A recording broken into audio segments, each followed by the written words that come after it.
Engkau Allah yang layak disembah, Engkau Allah yang layak dimuliakan Tuhan. Itu sebabnya kami hanya memuliakan Engkau, kami hanya mengagungkan Engkau, kami hanya menyembah Engkau ya Tuhan. Seluruh hidup kami adalah penyembahan kepadamu Tuhan. Amin Tuhan. Kami menyerahkan hidup kami sepenuhnya ke dalam tangan Tuhan. Kami bersyukur Engkau telah menyertai kami bersama dengan kami sepanjang tahun 2023 Tuhan. Dan kami percaya hal yang sama akan terjadi. Engkau terus menyertai kami, Engkau terus bersama kami sepanjang tahun 2024. Bahkan kami percaya kami akan mengalami Kristus lebih lagi, kami akan menikmati Kristus lebih lagi sepanjang tahun ini Tuhan. Oh Tuhan, terima kasih Tuhan, karena kami percaya tahun 2024 kami akan menikmati kelimpahan hayat yang lebih lagi Tuhan. Sehingga kami bertumbuh di dalam hayat, kami kaya dalam hayat, kami limpah dalam hayat Tuhan. Terima kasih Tuhan, terpujilah namamu. Hari ini kami mau mendengar firman Tuhan. Kami percaya firman-Mu adalah roh dan hayat bagi kami. Itu sebabnya Tuhan, kami membuka hati selebar-lebarnya di hadapan Tuhan. Kami terbuka di hadapan-Mu Tuhan. Seluruh aspek hidup kami terbuka di hadapan Allah. Tuhan, terangi kami dengan firman Tuhan. Koreksi kami dengan firman Tuhan. Luruskan kami dengan firman Tuhan. Biarlah firman Tuhan menjadi kenikmatan bagi kami Tuhan. Sehingga Tuhan, ketika kami mendengar firman-Mu, ini adalah sebuah kenikmatan yang kami nikmati secara luar biasa. Sehingga firman-Mu menjadi kebenaran dan hayat bagi kami. Terima kasih Tuhan, tolong kami, belas kasihani kami, untuk kami memahami kebenaran-Mu dan menikmati hayat-Mu. Terima kasih Tuhan, berbicaralah sebab kami siap mendengarkannya. Berkati kami, tolong kami, suplai kami dengan hayat yang melimpah. Dan tolong kami untuk saling menyuplaikan hayat dan saling menerima hayat dari semua anggota tubuh Kristus yang ada. Di dalam nama Tuhan Yesus Kristus yang ajaib dan mulia itu, kami berdoa dan mengucap syukur. Dan semua kita yang siap bersekutu di dalam firman, mari sama-sama kita katakan amin. Berikan pujian bagi Tuhan Allah kita. Haleluya, amin. Hari ini adalah minggu pertama. Kita berharap tahun 2024 benar-benar menjadi permulaan yang baru, ya, di mana kita melupakan semua yang ada di belakang kita dan kita menuju kepada tujuan di depan kita. Amin. Kita percaya ada banyak kenikmatan di dalam Kristus yang Tuhan sediakan sepanjang tahun ini. Bahkan hari ini saya percaya kita akan menikmati Kristus lebih lagi daripada waktu-waktu yang lalu. Amin. Kita melanjutkan Matius dan kita sudah sampai pada Matius pasal 21. Saya percaya ini bukan suatu hal yang kebetulan. Matius 21 mulai ayat 1 sampai ayat yang ke-11. Kalau saudara perhatikan di situ, Yesus mulai masuk ke Yerusalem, saudara. Sebetulnya ini bukan kunjungan Yesus yang pertama ke Yerusalem, tapi kali ini ketika dia memasuki Yerusalem, ini adalah peristiwa yang istimewa, hari yang istimewa, karena dia memasuki Yerusalem yang terakhir dalam hidupnya. Ini adalah pekan di mana dia memasuki hari-hari di mana dia siap untuk mengalami penderitaan di Yerusalem. Jadi kali ini Tuhan Yesus masuk Yerusalem bukan untuk berkhotbah, bukan untuk memberitakan Injil, bukan untuk menyembuhkan orang, tapi khusus untuk menggenapi tujuan Bapa dalam hidupnya, yaitu mati di atas kayu salib di Yerusalem. Haleluya. Jadi ini kunjungan yang istimewa dari Yesus di Yerusalem. Yang luar biasanya saudara-saudara, ketika dia memasuki Yerusalem dengan tujuan untuk menyerahkan diri supaya disalib, Tapi ayat 1 pasal 21 ketika dia mulai memasuki Yerusalem, dia disambut sebagai seorang raja ketika memasuki Yerusalem. Nah, ini unik saudara-saudara. Dia masuk Yerusalem dengan tujuan untuk menyerahkan diri untuk mati di atas kayu salib, tapi dia masuk ke Yerusalem dengan disambut oleh massa, oleh kumpulan orang banyak sebagai raja, saudara-saudara. Tapi kita akan melihat di dalam pasal 21 ayat 1 sampai ayat 11 ini, di mana saudara-saudara, Yesus memang menyatakan dirinya sebagai raja. Nanti kita akan melihat sepanjang perikop ini, Yesus mewahyukan dirinya sebagai raja, raja yang bagaimana. Ya.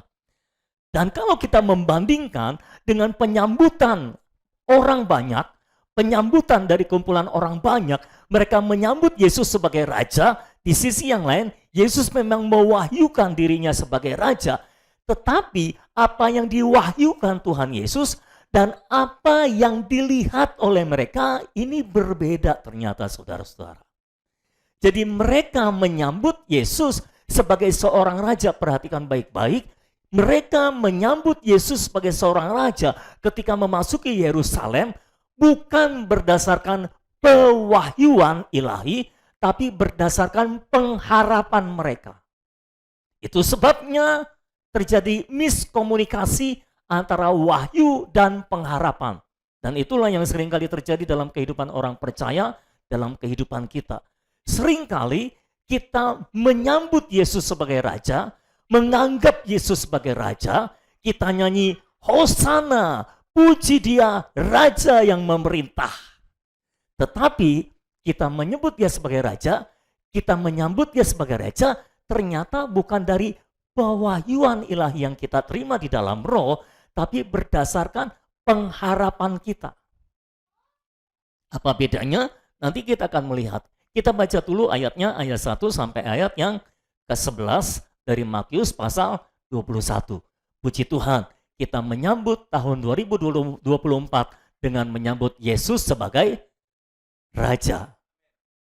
Dan saya berharap penyambutan kita akan Yesus sebagai Raja di tahun yang baru ini benar-benar bukan lagi berdasarkan pengharapan kita, tapi berdasarkan wahyu ilahi yang dinyatakan di dalam roh melalui Alkitab. Amin. Biarlah hati kita terbuka untuk menerima wahyu ilahi ini. Amin.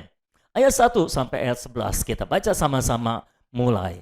Ketika Yesus dan murid-muridnya telah dekat Yerusalem dan tiba di Betfage yang terletak di Bukit Zaitun, Yesus menyuruh 2 orang muridnya dengan pesan, pergilah ke kampung yang di depanmu itu dan di situ kamu akan segera menemukan seekor keledai betina tertambat dan anaknya ada dekatnya.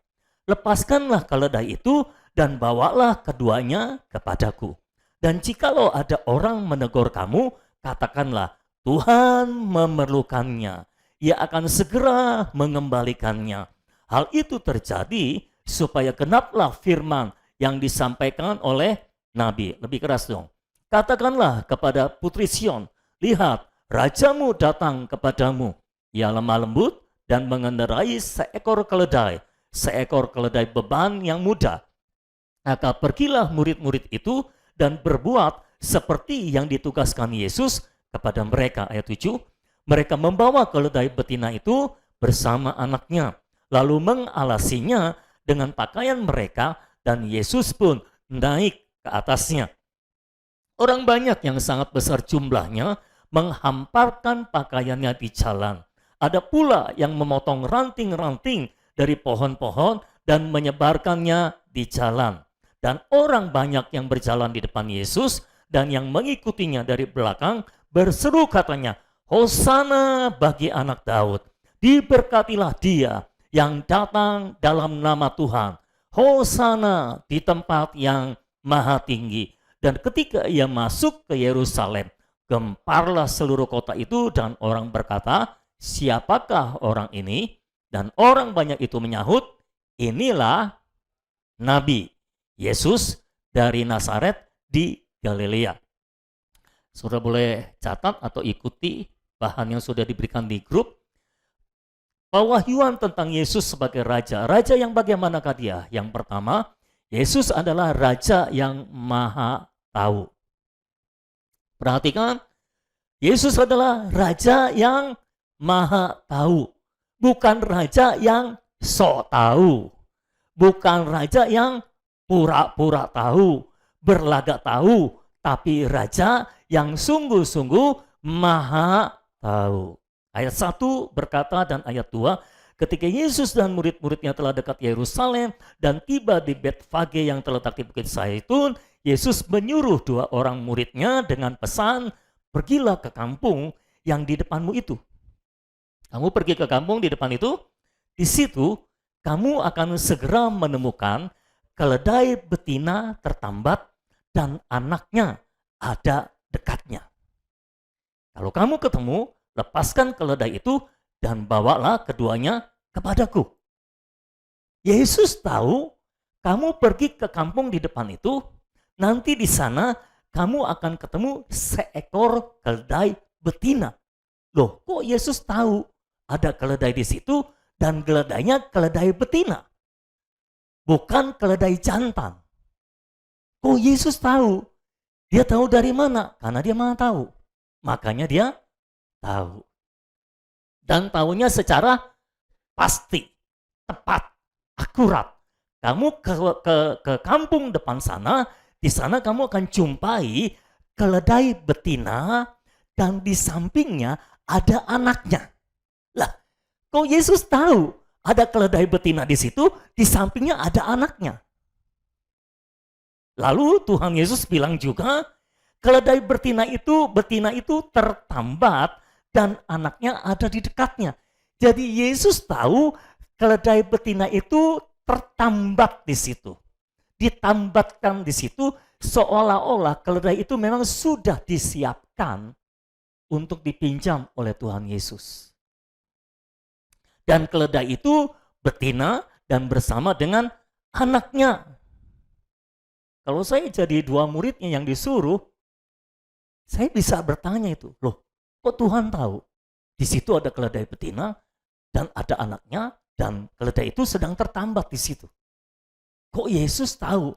Karena dia adalah Raja yang Maha Tahu.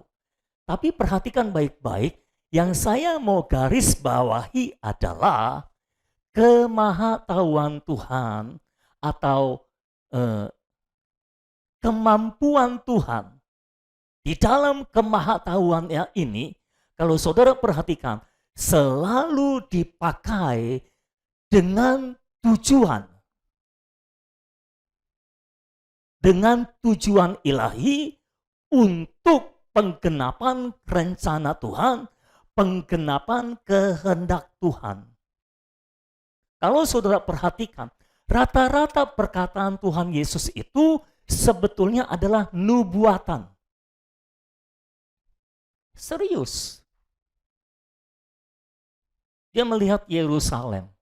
Lalu dia mengeluh tentang Yerusalem. Yerusalem, Yerusalem. Ya, ini dia lagi ngeluh nih saudara. Bahkan keluhannya adalah nubuatan. Dia berkata, Yerusalem, Yerusalem. Berkali-kali aku berusaha mengumpulkan engkau seperti induk ayam mengumpulkan anak-anaknya. Tapi engkau menolak. Sehingga akhirnya tidak ada satu batu pun yang tinggal di atasnya. Artinya Yerusalem akan diruntuhkan. Dan itu terjadi di tahun 70 Masehi. Di mana Jenderal Titus menyerbu Yerusalem dan Yerusalem dihanguskan. Tidak ada satu batu pun yang tertumbuk di atasnya lagi. Karena semua dihancurkan. Termasuk bait Allah. Dinubuatkan oleh Tuhan Yesus seperti itu juga. Tapi semua nubuatan Tuhan Yesus, semua iman, semua kemahatauan selalu ditujukan untuk penggenapan rencana Tuhan dan gereja. Tujuannya.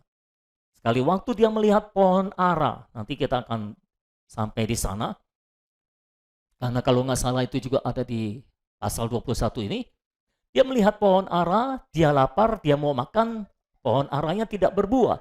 Dia berkata, kamu tidak akan berbuah lagi selama-lamanya. Dia mengutuk pohon ara. Apa itu? Nubuatan. Pohon ara melambangkan Israel. Dia mengharapkan buah dari Israel, tapi Israel tidak pernah menghasilkan buah. Akhirnya dikutuk oleh Tuhan, dan Israel tidak pernah berbuah lagi selama-lamanya. Ya saudara-saudara, setiap perkataan Tuhan Yesus hampir seluruhnya adalah nubuatan.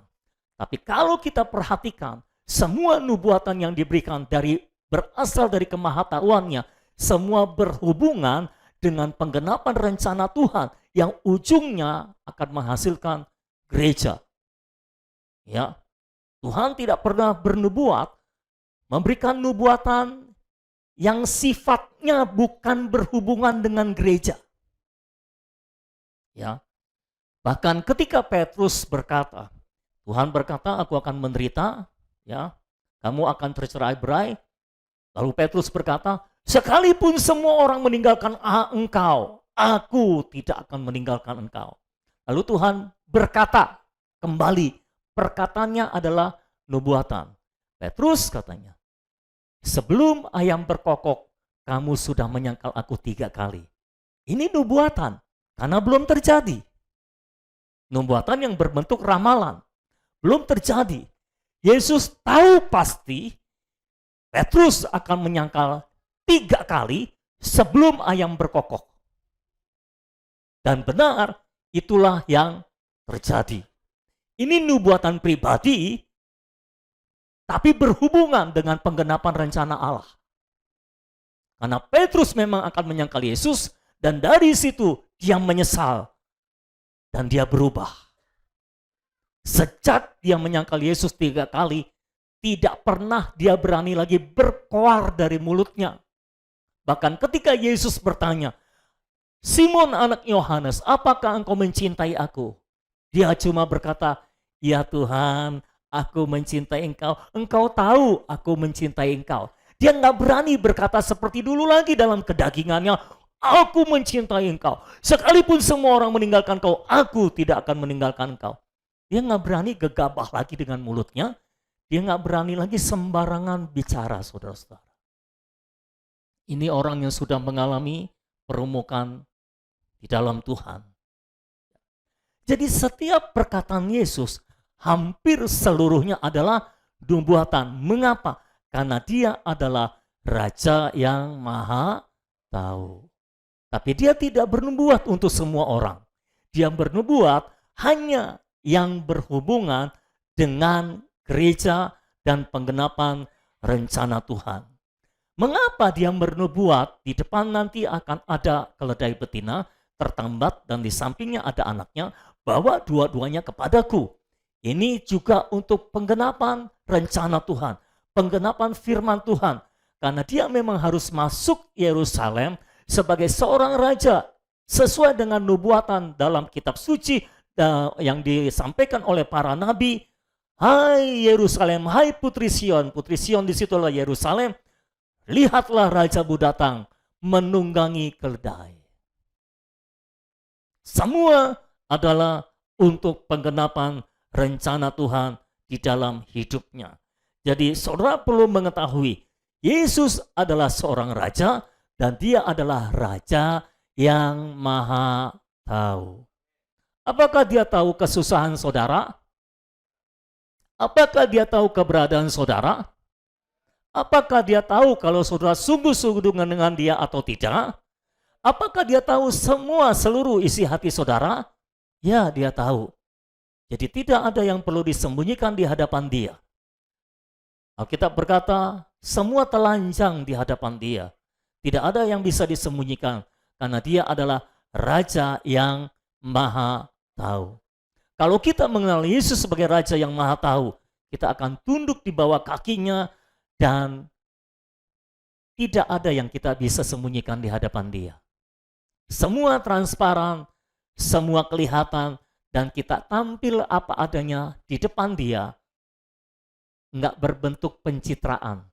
Kita tampil apa adanya karena kita tahu dia adalah Raja yang Maha Tahu. Yang kedua, dia mewahyukan dirinya di sini sebagai Raja yang miskin.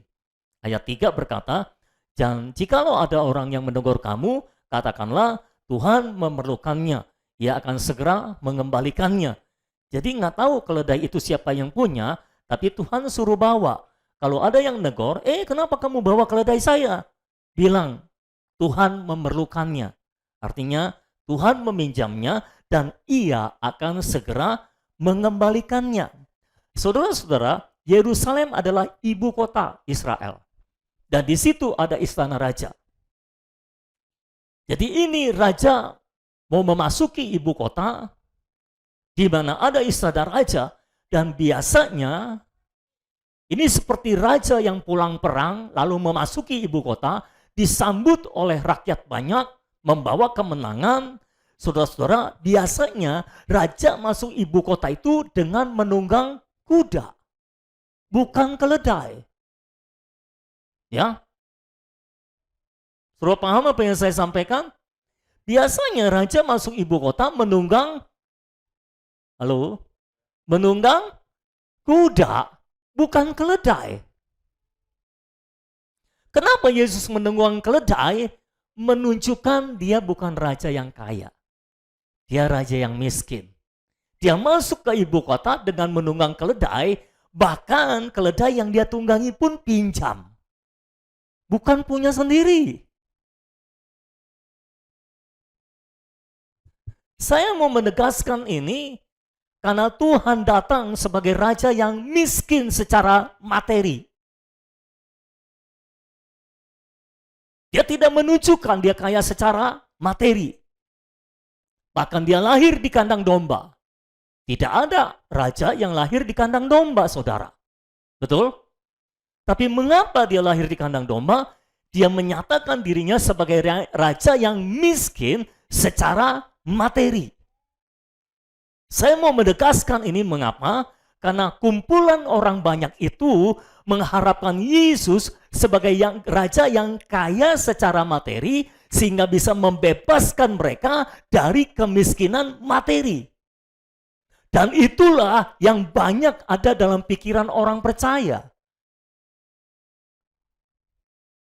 Kita suka nyanyi, "Aku anak raja, engkau anak raja, kita semua anak raja." Lalu kita bilang, raja itu kaya. Salah. Saya ingat betul, waktu anak saya SD, saya masuk ini sekolah Kristen, lalu saya datang ke kepala sekolahnya, dan minta kurang, karena saya pendeta. Biasanya pendeta kan ada harga khusus, saudara. Dan ini sekolah Kristen. Saya ingat betul itu kepala sekolah. Jawabnya seperti ini. "Loh, Bapak kan hamba Tuhan. Hamba Tuhan seharusnya diberkati. Kenapa minta kurang?" Terus terang itu menohok saya.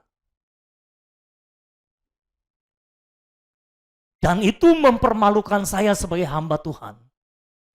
Dan terus terang, inilah kebanyakan pikiran orang Kristen yang salah. Kenapa? Karena mereka berharap Yesus itu raja yang kaya secara materi sehingga kita dibebaskan dari kemiskinan materi. Dengar baik-baik. Tuhan Yesus tidak datang untuk membebaskan kita dari kemiskinan materi. Tuhan Yesus datang untuk membebaskan kita dari kemiskinan rohani. Ada banyak orang yang mau dibebaskan dari kemiskinan materi, tapi mereka tidak peduli kalau mereka miskin secara rohani. Tuhan datang dengan kemiskinan. Dia lahir di kandang domba. Dia masuk Yerusalem, ibu kota Israel, dengan menunggang keledai. Bukan menunggang kuda yang gagah perkasa. Dia menunggang keledai. Itu pun pinjam. Kenapa dia datang? Bukan dengan kekayaan materi sebagai seorang raja. Dia datang sebagai raja yang miskin secara materi. Bahkan sepanjang hidupnya di bumi ini, dia berkata, serigala punya liang, burung punya sarang, tapi anak manusia tidak ada tempat untuk meletakkan kepalanya. Semiskin-miskinnya saudara, saudara punya tempat untuk meletakkan kepalamu. Maksudnya tidur. Tapi Tuhan tidak punya tempat untuk meletakkan kepalanya. Dia datang sebagai orang yang termiskin di dunia, mungkin saya bisa bilang begitu. Kenapa dia harus datang sebagai raja yang termiskin di dunia?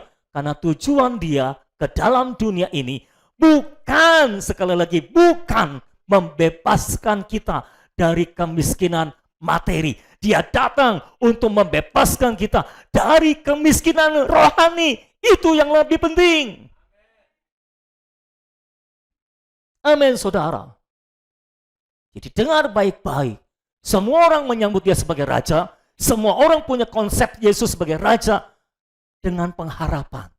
Raja itu kaya. Kita anak raja. Kita juga pasti kaya. Orang Kristen kan maunya begitu ya. Semua maunya jadi orang kaya ya. Alah, saudara, pura-pura aja. Semuanya mau jadi orang kaya. Nggak mau jadi orang miskin. Ini konsep saya dulu juga. Karena saya berasal dari orang miskin, saya mau bebas dari kemiskinan. Tapi Tuhan mewahyukan dirinya sebagai raja yang miskin secara materi. Karena dia mau membebaskan kita dari kemiskinan rohani. Mau tanya, saudara mau dibebaskan dari kemiskinan materi atau kemiskinan rohani? Ini serius nanya nih saudara. Jadi mohon dijawab gitu. Saudara mau dibebaskan dari kemiskinan materi atau kemiskinan rohani? Iya, ini pilihan. Loh, saudara pilih nomor 1, nomor 2, atau nomor 3. Nggak bisa bilang tiga-tiganya. Ya, itu bukan memilih namanya. Saudara mau dibebaskan dari kemiskinan materi atau rohani? Selalu orang Kristen jawabnya, dua-duanya gitu kan. Dan di dalam jawaban dua-duanya terkandung lebih berat kemana? Nah, itulah manusia dan itulah orang Kristen. Karena orang Kristen juga manusia. Semua orang yang menyambut Yesus di sini mengharapkan mereka dibebaskan dari kemiskinan materi. Karena mereka dijajah oleh orang Romawi dan diperas oleh para pemungut cukai untuk membayar pajak yang tidak masuk akal. Jadi kebanyakan mereka miskin secara materi dan mereka berharap, mereka menyambut Yesus sebagai seorang raja dan berharap Yesus adalah raja yang akan memperkaya hidup mereka secara materi. Tapi maafkan saya harus memberitahu saudara, mungkin sedikit mengecewakan, tapi akan membangkitkan saudara. Tuhan Yesus datang bukan untuk membebaskan kita dari kemiskinan materi, tapi Tuhan Yesus datang untuk membebaskan kita dari kemiskinan rohani. Ada banyak orang yang tidak peduli kalau dia miskin secara rohani, yang penting dia tidak miskin secara materi. Dan ada banyak orang juga yang mengukur kekayaan rohani dari kekayaan materi. Wah, dia kaya, diberkati, berarti ini orang rajin berdoa. Berarti ini rohani. Belum tentu. Apakah ada hubungan antara kekayaan materi dan kekayaan rohani? Menurut saya tidak. Loh, kalau pendeta hamba Tuhan harus kaya, Yesus miskin? Ada sih beberapa hamba Tuhan yang bilang, Yesus kaya. Dan mereka berusaha membuktikan bahwa Yesus punya rumah. Minimal rumah kontrakan. Tapi kesaksian Alkitab berkata lain. Yesus sendiri berkata, serigala punya liang, burung punya sarang, tapi anak manusia tidak punya tempat untuk meletakkan kepalanya. Jadi kalau ada hamba-hamba Tuhan yang menyaksikan Yesus kaya, Yusuf itu tukang kayu. Tukang kayu itu kalau zaman sekarang pengusaha furniture, tahu? Wah, jadi kaya saudara. Tapi Alkitab kita menyaksikan kalau kita membaca Alkitab secara secara akal sehat, secara murni, kita akan melihat kesaksian Alkitab Yusuf adalah keluarga sederhana. Sangat sederhana. Oke? Lahirnya aja di kandang domba. Mana ada orang kaya lahir di kandang domba. Ada yang beralasan karena penginapan penuh. Namanya orang kaya, saudara. Penginapan mau penuh kayak apa, itu penginapan akan dikosongkan. Ya, kalau orang kaya. Tapi karena bukan orang kaya, lahirnya di kandang. Saya mendorong saudara untuk lebih memperhatikan kekayaan rohani dibanding kekayaan materi. Tidak ada amin untuk itu, jadi saya ulangi. Saya dorong setiap saudara untuk lebih memperhatikan kekayaan rohani dibanding kekayaan materi. Karena modal saudara untuk memasuki kehidupan kekal bukanlah kekayaan materi, tapi kekayaan rohani. Saudara hidup bukan hanya untuk hari ini saja. Saudara mau hidup dalam kerajaan 1000 tahun dan dalam kekekalan. Yang berhubungan dengan itu adalah kekayaan rohani. Itu sebabnya dalam salah satu hukum kerajaan sorga adalah hukum tentang mempersembahkan harta. Jangan kumpulkan harta di bumi, tapi kumpulkan harta di sorga.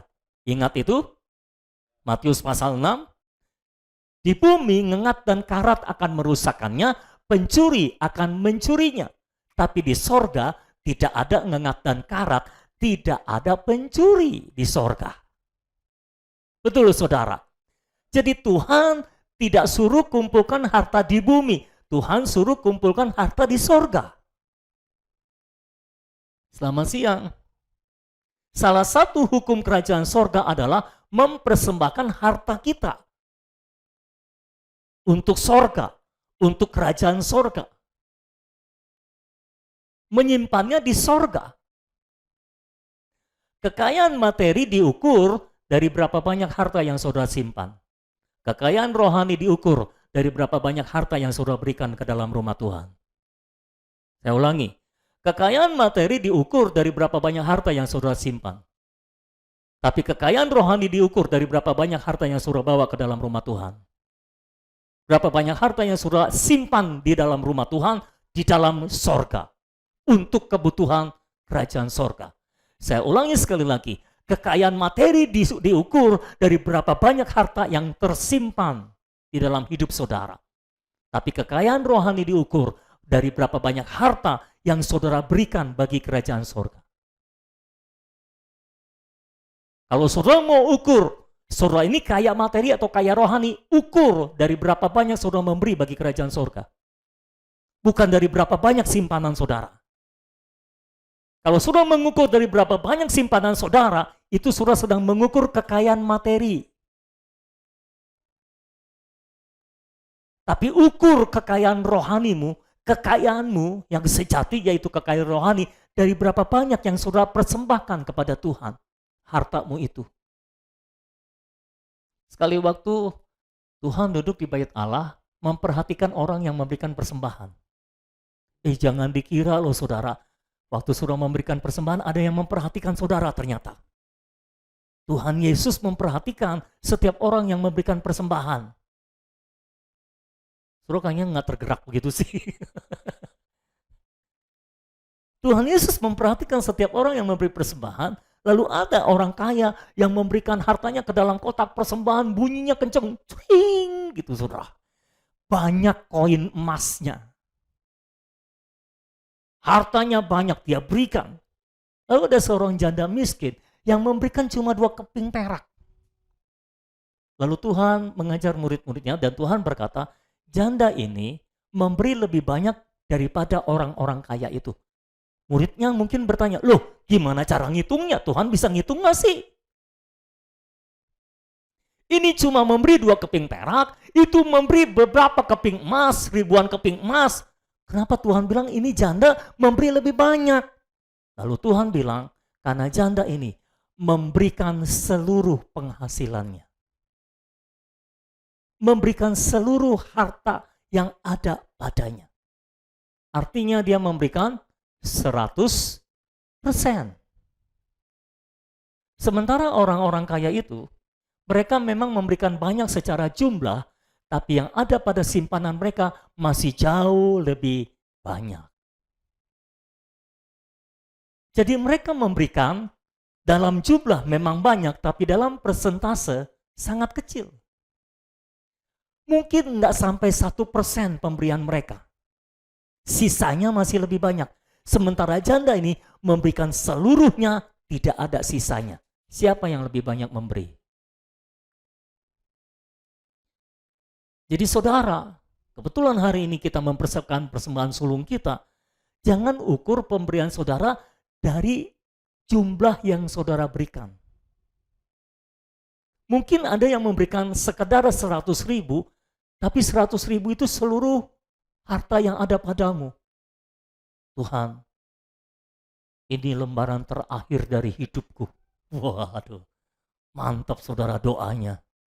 Tuhan, lihat dompetku, tidak ada lembaran lagi. Ini lembaran cuma satu-satunya. Tapi karena aku mencintai Tuhan, aku berikan lembaran yang cuma satu ini. Seluruhnya. Tapi doanya jangan bohong ya. Tuhan, lihat dompetku, kosong Tuhan. Cuma satu lembar.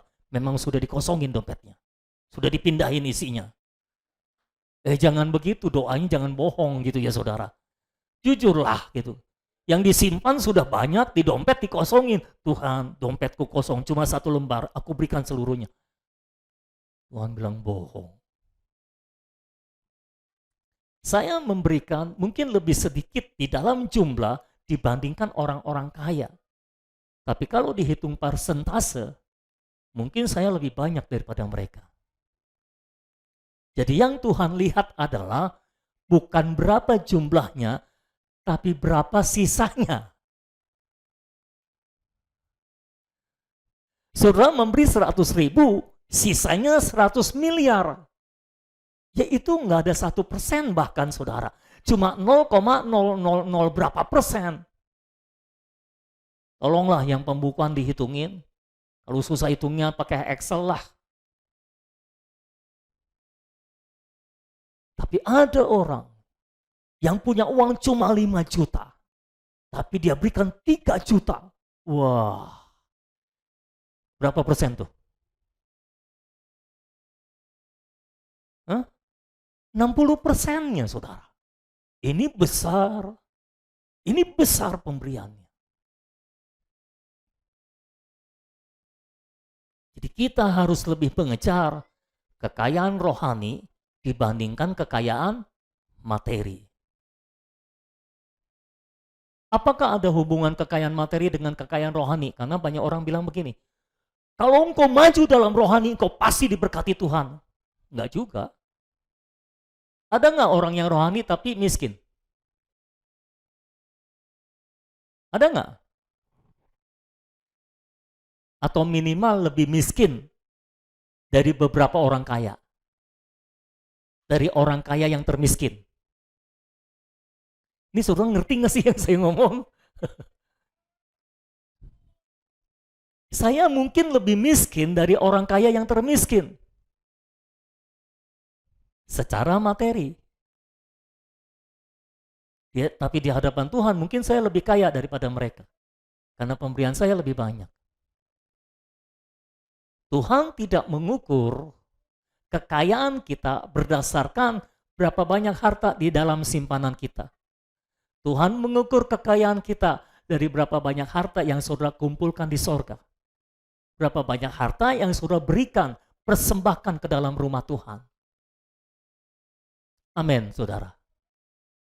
Jadi dia mewahyukan diri sebagai raja yang miskin karena dia datang bukan untuk membebaskan kita dari kemiskinan materi, tapi untuk membebaskan kita dari kemiskinan rohani. Saya anjurkan saudara untuk mengejar kekayaan rohani. Ini kekayaan yang luar biasa. Untuk mengejar kekayaan hayat, kekayaan rohani. Bukan kekayaan materi. Percayalah, kalau saudara butuh, Tuhan pasti memberikannya. Nggak usah dikejar-kejar, kayak apa. Kalau Tuhan merasa saudara butuh, Tuhan akan memberikannya. Gak usah dikejar-kejar. Tapi yang perlu saudara kejar adalah kekayaan rohani. Tuhan bicara tentang mamon, kekayaan. Lalu Tuhan bilang, engkau tidak bisa mengabdi kepada dua tuan. Pilih salah satu, Allah atau mamon, Allah atau harta, Allah atau kekayaan. Saudara-saudara. Lalu Tuhan bilang, jangan mengkhawatirkan mamon, jangan mengkhawatirkan kebutuhan, jangan mengkhawatirkan harta, jangan mengkhawatirkan apa yang kau makan, apa yang kau minum, apa yang kau pakai. Tuhan sanggup memenuhi kebutuhanmu, betul? Lalu di dalam ayat 33-nya dari Matius pasal 6 Tuhan berkata, tetapi carilah dahulu, artinya prioritas. Carilah dahulu, prioritaskan kerajaan sorga. Carilah dulu kerajaan sorga dan kebenarannya, maka sekaliannya. Sekalian itu apa? Apa yang kau butuhkan. Sekaliannya akan ditambahkan kepadamu. Jadi yang harus kita cari apa? Kerajaan Allah dan kebenarannya atau kekayaan rohani. Bukan kekayaan materi. Jadi saudara-saudara orang Kristen, anak Tuhan, lupakan kekayaan materi, ayo kita kejar kekayaan rohani. Terima kasih untuk 1 dan 2, amin. Tapi saya belum puas, jadi saya ulangi. Ayo orang Kristen, semua orang Kristen, kita kejar kekayaan rohani, lupakan kekayaan materi. Karena kita percaya semua kebutuhan Tuhan kita ditanggung oleh Tuhan, jadi kita nggak perlu kejar kekayaan materi, yang kita kejar adalah kekayaan rohani. Di tengah semua khotbah dari Injil kemakmuran yang terus memotivasi kita untuk jadi orang kaya, untuk jadi orang yang banyak uang, ayo kita kejar kekayaan rohani, bukan kekayaan materi. Lupakan kekayaan materi. Itu bukan perlombaan yang diwajibkan bagi kita. Saya ingat betul sekali waktu saya bicara dengan dosen saya yang sudah maju. Nah, adiknya dia satu kelas dengan saya. Lalu akhirnya adiknya ini ikut dosen saya itu dan sudah maju secara materi juga. Dia sudah punya mobil, mengendari mobil, sementara waktu itu saya belum punya mobil. Lalu saya ngomong ke dosen saya, hebat Pak, ini teman saya itu, teman sekelas saya, sekarang sudah punya mobil. Lalu saya ingat betul dosen itu menjawab seperti ini, itu bukan perlombaan yang diwajibkan bagi kita. Dan sampai sekarang saya masih ingat jawaban itu. Kenapa saudara diam? Itu bukan perlombaan yang diwajibkan bagi kita. Perlombaan yang diwajibkan bagi kita adalah carilah dahulu kerajaan Allah dan kebenarannya, maka sekaliannya akan ditambahkan kepadamu. Jangan sampai saudara jadi orang kejar-kejar materi, kaya enggak, miskin enggak, saudara-saudara. Ya aku kerja banting tulang peras keringat, rohani diabaikan. Tapi kaya materi juga enggak. Akhirnya secara materi juga masih miskin, secara rohani juga masih miskin. Saudara rugi 2 kali. Padahal hitung-hitungannya seandainya saudara fokus kejar kekayaan rohani, saudara menikmati Kristus sebanyak-banyaknya, saudara mengalami kekayaan Kristus yang luar biasa, terus kejar kekayaan rohani, semua kebutuhanmu akan dicukupkan kok. Hitung-hitungannya gampang. Kenapa saudara jadi orang Kristen yang begitu sulit? Sementara saudara habiskan waktu untuk kejar kekayaan materi, saudara tidak punya waktu untuk kejar kekayaan rohani. Ikut KTB males, makan menikmati firman Tuhan lewat MYT dikirim setiap hari, males.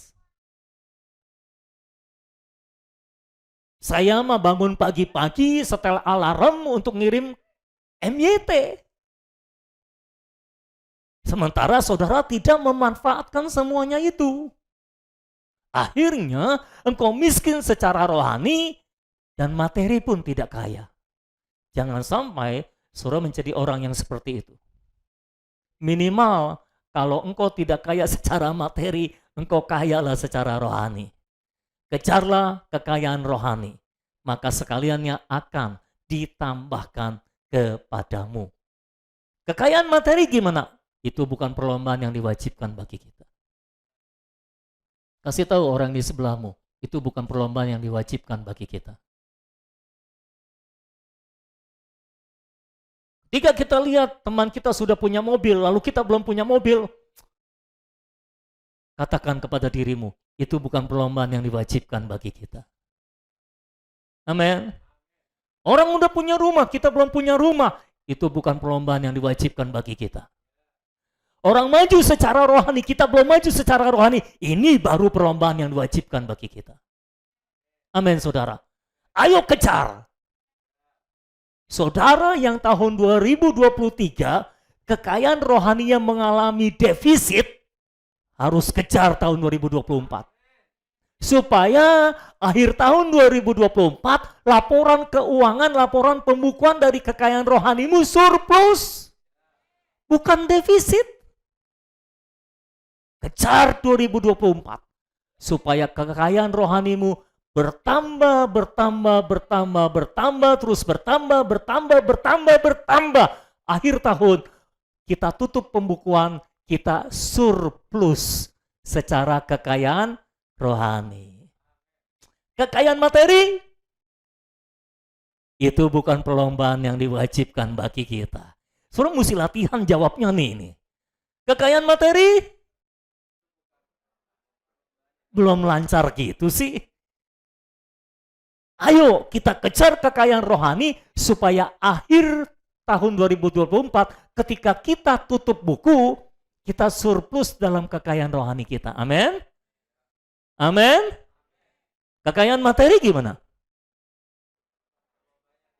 Mulai lancar, puji Tuhan. Ulang ya. Saudara yang mengalami defisit kekayaan rohaninya di tahun 2023 harus kejar tahun ini supaya akhir tahun ketika saudara tutup buku, saudara mengalami surplus dalam kekayaan rohani. Amin. Aminnya yang kencang juga dong ini. Ini untuk mau jawab berikutnya jadi aminnya di sini kurang gitu saudara. Pastikan akhir tahun 2024 saudara mengalami surplus kekayaan rohani. Kurang kencang aminnya. Pastikan 2024 saudara mengalami surplus dalam kekayaan rohani. Amin. Kekayaan materi gimana? Itu bukan perlombaan yang diwajibkan bagi kita. Amin. Kalau punya jemaat kayak gini semua hidupnya lama saya nih saudara.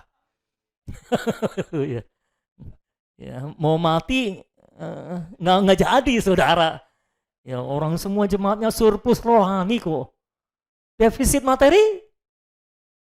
Gimana? Lupa jawabannya saudara. Itu bukan perlombaan yang diwajibkan bagi kita. Percayalah, selama kita surplus dalam kekayaan rohani, segala sesuatu akan ditambahkan kepada kita oleh Tuhan. Amin saudara. Jadi dia mewahyukan diri sebagai raja yang miskin, tapi dia dianggap oleh kebanyakan orang Kristen sebagai raja yang kaya. Makanya ketika kita nyanyi, aku anak raja, engkau anak raja. Wah, kita senang karena kita anak raja. Haleluya. Ketika kita lihat, ternyata dia raja yang miskin, kita nggak jadi senang saudara.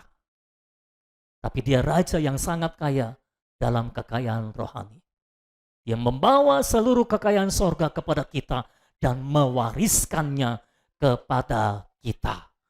Efesus 1 berkata, kiranya Tuhan memberikan roh hikmat dan wahyu kepadamu, membuat mata hatimu terang, supaya kamu mengerti pengharapan apakah yang terdapat dalam panggilannya. Betapa kayanya kemuliaan yang diwariskan bagi kita, dan betapa hebat kuasanya yang diberikannya kepada kita sesuai dengan kekuatan kuasanya yang bekerja di dalam Kristus untuk membangkitkan Kristus dari antara orang mati dan mendudukkan dia di sebelah kanannya di sorga dan menaklukkan segala sesuatu di bawah kakinya dan menjadikan Kristus kepala atas segala sesuatu. Dan sekarang Kristus itu diberikannya kepada gereja untuk menjadi kepala gereja, gereja yang adalah tubuhnya, kepenuhan dia yang memenuhi segala sesuatu. Amin. Itu Efesus 1 ayat 17-23. Haleluya. Kita punya kekayaan rohani yang luar biasa. Karena Yesus dari sorga membawa seluruh kekayaan rohaninya untuk diwariskan kepada kita. Amin, saudara. Dari sini kita bisa belajar juga ketika Yesus pinjam keledai, Yesus berjanji ia akan segera mengembalikannya. Jadi kalau saudara masih kekurangan, boleh pinjam nggak? Boleh, tapi asal dengan segera. Bukan cuma mengembalikannya, tapi juga dengan segera. Boleh pinjam, tapi mengembalikannya dengan segera. Yesus pun pinjam, tapi mengembalikannya dengan segera. Dia cuma pakai untuk keperluan menggenapi firman, setelah itu dia pulangkan lagi, dia kembalikan lagi. Kiranya kita bisa menjadi seperti Tuhan Yesus seperti itu. Amin. Kita boleh miskin secara materi, tapi kita punya martabat yang tinggi karena kita punya kekayaan rohani. Amin, saudara-saudara. Ya, jadi saya harap saya bisa membunuh semua harapan untuk menjadi orang kaya. Karena Alkitab berkata, jangan ingin menjadi kaya, tinggalkan niatmu itu. Jadi kalau suruh yang masih punya niat untuk menjadi kaya, tinggalkan niatmu itu. Dulu saya nggak memperhatikan firman itu. Tapi sekarang saya harus memperhatikan firman itu. Alkitab bilang, siapa yang ingin kaya jatuh ke dalam berbagai pencobaan. Saudara baca perjanjian baru, sepertinya malah perjanjian baru kayak bermusuhan dengan orang kaya. Makanya sampai Tuhan Yesus bilang, orang kaya sukar masuk kerajaan sorga. Lebih mudah unta masuk lubang jarum daripada orang kaya masuk kerajaan sorga. Tapi kenapa khotbah Kristen sekarang terus mendorong orang untuk menjadi kaya? Karena mereka tidak menangkap wahyu Alkitab dengan tepat. Yang ketiga, dia adalah raja yang hidup untuk menggenapi firman. Ayat 4 sampai ayat 5, hal itu terjadi supaya genaplah firman yang disampaikan oleh Nabi. Katakanlah kepada putri Sion, lihat, rajamu datang kepadamu, ia lemah lembut dan mengendarai seekor keledai beban yang mudah. Ini adalah nubuatan dari Nabi perjanjian lama, saudara-saudara. Jadi mungkin murid-muridnya bertanya, Tuhan kenapa harus pakai keledai? Kenapa nggak pakai kuda? Kenapa harus pakai keledai? Karena nubuatannya dia masuk pakai keledai. Saudara, Tuhan itu adalah pribadi yang hidup menurut tuntunan roh. Dan saya bisa menjamin saudara, kalau saudara hidup menurut tuntunan roh, saudara hidup menurut roh, tidak menurut alamiah saudara, maka saya pastikan setiap langkah kehidupan saudara bisa menjadi penggenapan firman. Semua orang yang hidup menurut roh akan menjadi penggenap firman. Demikianlah Tuhan Yesus. Kenapa dia suruh ambil keledai, bukan kuda, untuk menggenapi firman? Jadi apa yang saudara pakai seharusnya menggenapi firman. Apa yang saudara lakukan seharusnya menggenapi firman. Apa yang saudara alami, apa yang terjadi dalam hidupmu seharusnya menggenapi firman.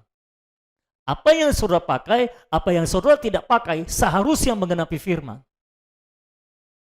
Apa yang engkau katakan, apa yang tidak engkau katakan, apa yang engkau lakukan, apa yang tidak engkau lakukan, seharusnya semua adalah penggenapan dari firman yang tertulis. Ada banyak firman tertulis tentang gereja Tuhan. Gereja seharusnya seperti apa? Kalau kita hidup menurut roh, kita akan menggenapi setiap yang tertulis tentang gereja Tuhan. Saya tidak mendengar amin untuk itu. Mungkin saudara belum paham apa yang saya sampaikan, tapi boleh diaminkan dulu. Kalau kita hidup menurut roh, setiap yang tertulis di dalam Alkitab tentang gereja akan digenapi dalam hidup kita, melalui hidup kita. Atau kalau mau pakai kalimat yang terbalik, setiap tulisan Alkitab yang tertulis dalam Alkitab tentang gereja akan digenapi dalam hidup gereja kalau gereja hidup menurut tuntunan roh. Kalau gereja masing-masing jemaatnya hidup menurut roh, maka semua yang tertulis tentang gereja akan digenapi dalam kehidupan gereja. Amin, saudara-saudara. Ya, jadi seluruh langkah hidup Yesus itu untuk menggenapi firman. Sejak dia lahir, semuanya sesuai dengan apa yang tertulis. Ya, ketika dia lahir, Yusuf di Nazaret, dia harus pergi ke Bethlehem. Kenapa harus pindah ke Bethlehem? Karena apa yang tertulis tentang dia dilahirkan di Bethlehem. Makanya dia pergi ke Bethlehem. Semua dirancang oleh Tuhan untuk menggenapi firman Tuhan. Dan saya berdoa sebagai orang percaya, pengikut Raja Yesus Kristus, biarlah seluruh hidup kita adalah penggenapan firman Tuhan. Seluruh hidup kita diatur oleh Tuhan. Kita tinggal di mana, kita pindah kemana. Biarlah semuanya itu merupakan penggenapan firman dalam hidup kita. Amin, saudara-saudara. Yesus pindah ke Bethlehem, dia harus lahir di Bethlehem. Karena ada tertulis dalam firman Tuhan, nubuat para nabi, dia harus lahir di Bethlehem. Lalu di Bethlehem, ya, dia menyingkir ke Mesir. Karena Herodes mau membunuh semua anak kecil di Bethlehem. Hasil dari penjelasan orang Majus, kita sudah bahas waktu Natal kemarin. Ya, dia pindah ke Mesir. Kenapa harus pindah ke Mesir? Tuhan tuntun untuk pindah ke Mesir. Karena sudah ada tertulis, dia akan di Mesir. Jadi semua sesuai dengan apa yang tertulis. Kenapa dia harus lahir melalui seorang anak darah?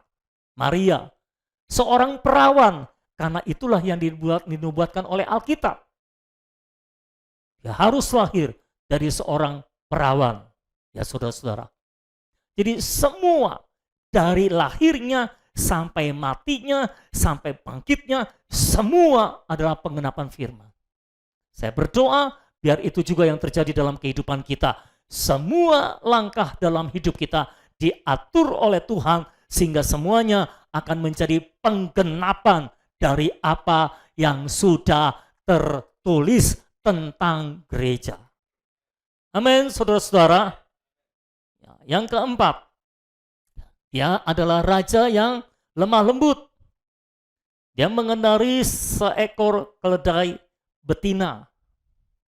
Dan Alkitab bilang ini adalah keledai beban. Keledai beban itu keledai yang dipakai untuk bekerja.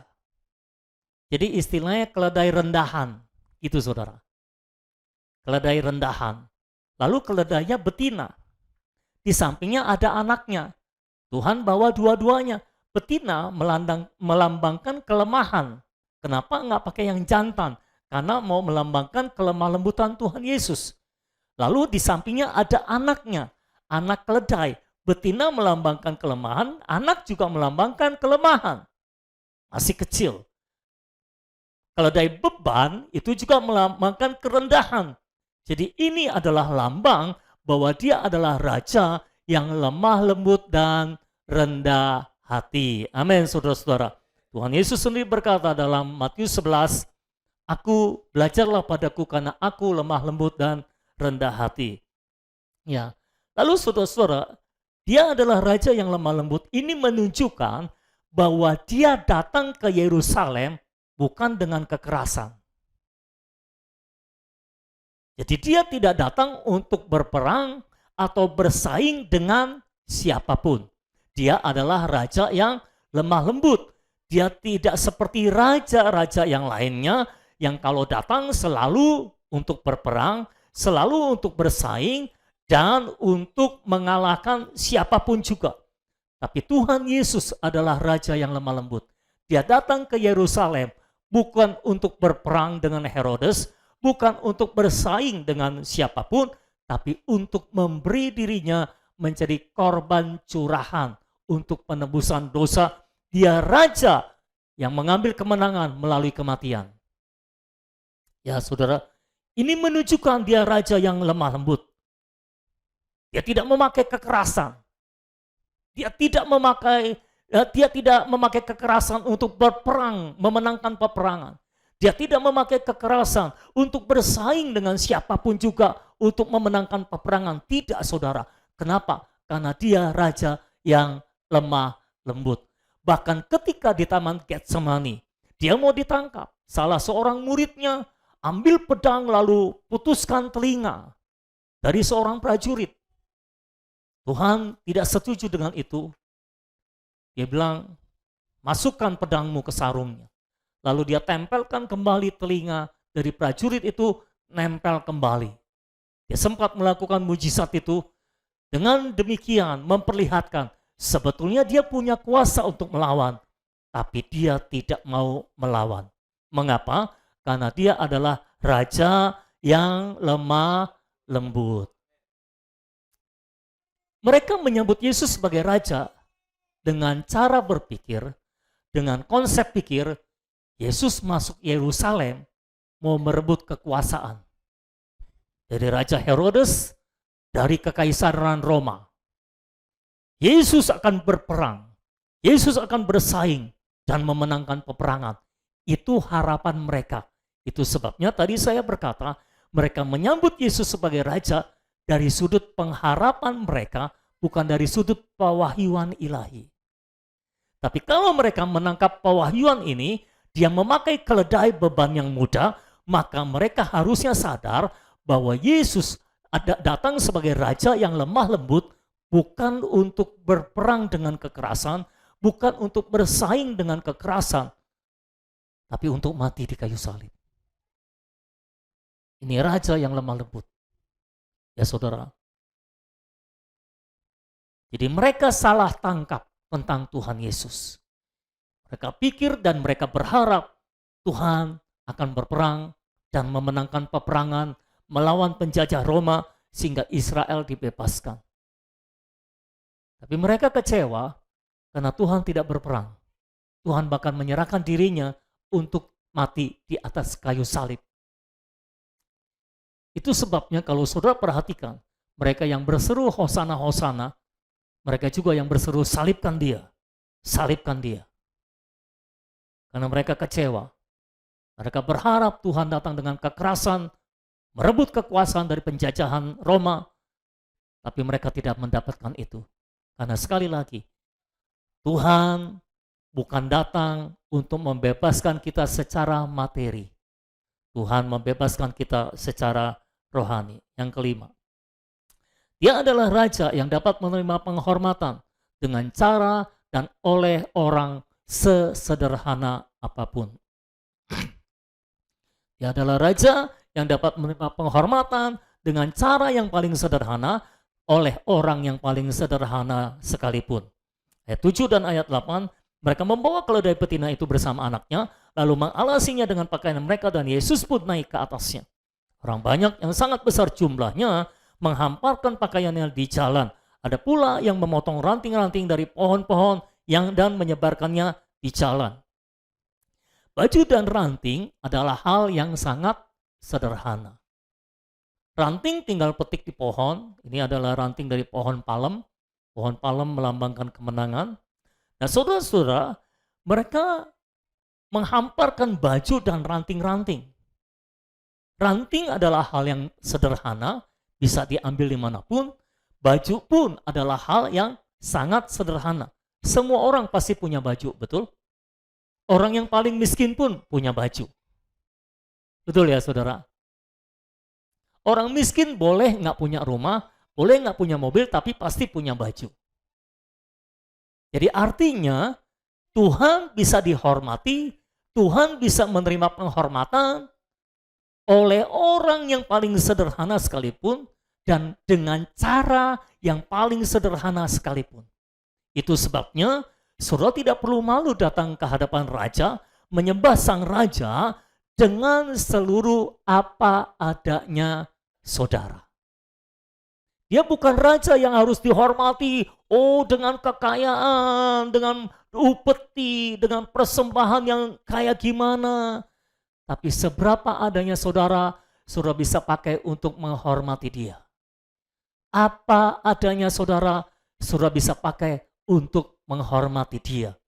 Murid-murid mungkin melihat dia nggak punya baju, dia nggak punya apa-apa, tapi dia punya baju.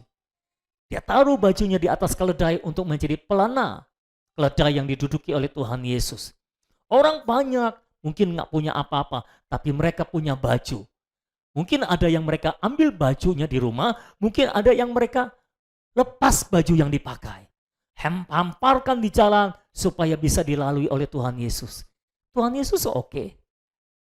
Tuhan Yesus nggak perlu disambut dengan karpet merah, saudara-saudara. Dia bisa disambut oleh orang yang paling sederhana dengan cara yang paling sederhana. Jadi apa adanya saudara bisa menjadi penghormatan buat Tuhan Yesus.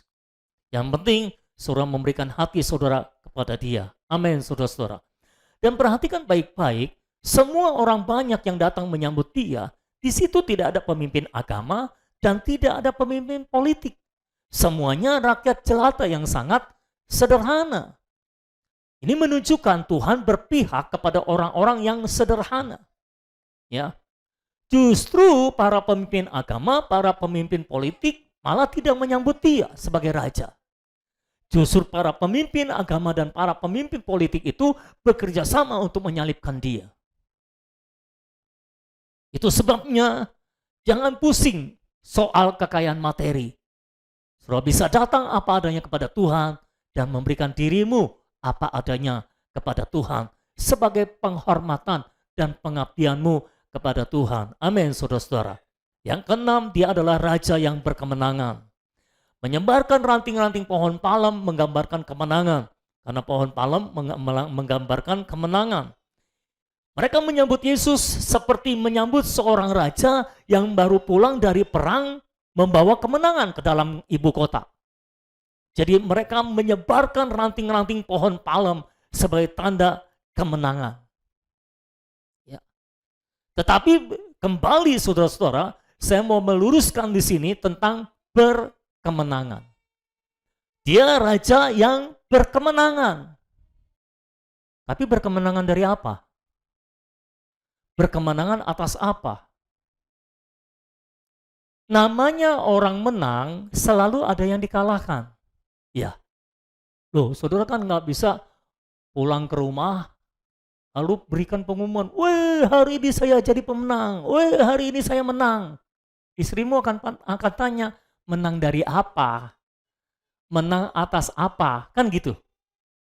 Pertandingannya apa? Perlombaannya apa? Kan gitu, saudara. "Wih, saya dapat piala, saya menang." Ini piala menangnya dari apa? Menang apa? Ya kan? Kan bisa saja sudah pulang kerja, sudah mampir di toko piala, sudah beli piala. Lalu sudah bilang, "Weh, saya menang, dapat piala." Tapi saudara bukan pemenang sejati. Pemenang sejati selalu tahu dia menang atas apa. Yesus adalah raja yang berkemenangan. Tapi raja yang berkemenangan atas dosa, atas maut, atas iblis. Tapi pengharapan mereka apa, saudara? Pengharapan mereka adalah Yesus raja yang berkemenangan atas penjajah Roma. Karena mereka mau dibebaskan dari penjajahan. Yang diwahyukan, dia adalah raja yang berkemenangan atas dosa, atas maut, atas iblis. Itu sebabnya dia masuk Yerusalem untuk mati di atas kayu salib supaya dia berkemenangan atas dosa, atas maut, atas iblis. Tapi rakyat mengharapkan dia menjadi pemenang atas penjajah sehingga mereka dibebaskan. Nah, ini yang terjadi dalam kekristenan hari-hari ini. Ada banyak orang Kristen bilang, kita berkemenangan karena Yesus berkemenangan. Pertanyaan saya, menang dari apa? Saya memperhatikan konsep ketika orang berkata, Kita harus hidup berkemenangan. Saya melihat konsepnya adalah hidup berkemenangan artinya hidup kita bebas dari masalah, hidup kita bebas dari penderitaan, hidup kita bebas dari kemiskinan, bebas dari sakit penyakit.